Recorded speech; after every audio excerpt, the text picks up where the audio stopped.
De la chaleur, du monde, du sport, du suspense, tous les ingrédients d'un concours réussi étaient réunis samedi après-midi sur l'hippodrome de Véry lors de l'épreuve de cross du CCI 3 étoiles. Troisième du dressage et très attendu, Thomas Carlyle s'est lancé à 12h24. Avec Upsilon, il avait l'objectif de rentrer sans incident. Et l'étalon gris a été plus qu'à la hauteur de l'enjeu. Il a été majestueux, il m'a même sauvé d'une farce. Il a été vraiment impérial à monter sur un ovni. Il est assez extraordinaire dans ses capacités, dans son mental, dans son courage. Là, j'ai vraiment eu un cheval qui doutait de rien, qui avait envie de jouer, qui trouvait ça amusant. Il était sûr de lui, il était extra. Vraiment, toutes les difficultés techniques, le cheval il est très très honnête, il s'amuse de ça. Le seul truc qui pouvait m'inquiéter un petit peu, c'était les brandes. C'est un cheval qui est assez respectueux, il n'aime rien toucher. Et première entrée de guet, la haie était à 1,50 m et il est parti bien au-dessus. Il m'a fait un sacré saut, donc moi là-dessus, il faut juste que j'ai un peu d'assiette. Mais ça ne me l'a pas du tout ému, il est parti plein fer, il était super tout le tour. Juste après Thomas, c'était en revanche la déconfiture pour Tim Price. Quatrième du dressage avec Clown Dancer, il encaisse 2 refus sur la dernière combinaison, le difficile guet NAF Superflex. Mais à 13h37, on connaissait le nom de celui qui occuperait la pole position. En tête du dressage, Christopher Burton ne concède que 3 petites secondes avec Santano 2, malgré une option sur la sablière. Une vraie performance avec ce cheval peu expérimenté.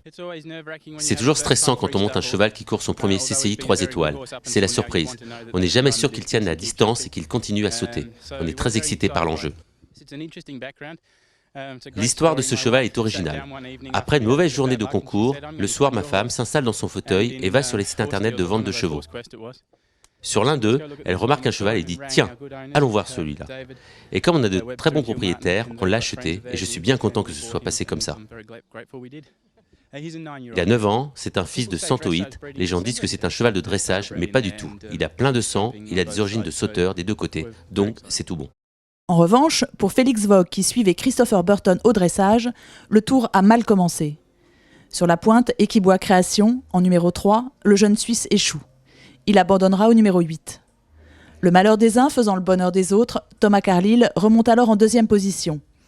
Et en début d'après-midi, Astier Nicolas le rejoignait sur le podium provisoire avec Molokai. Il a pris 8 secondes, donc je suis content. Au début, j'étais vraiment en retard.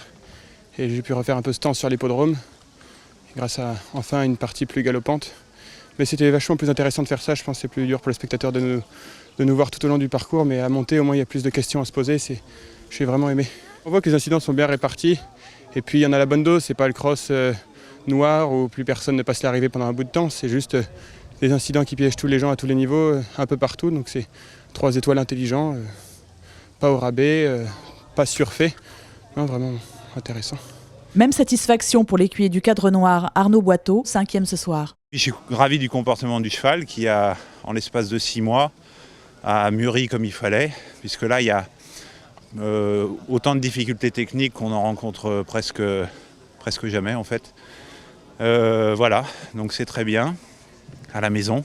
En toute fin d'épreuve, Thomas Carlyle signait un nouveau tour rapide avec Sirocco du Gers, 4e avant le test de CSO de dimanche matin. Alors si Christopher Burton a un peu d'avance, les Français vont lui mettre la pression. Rendez-vous demain à 14h pour le dénouement.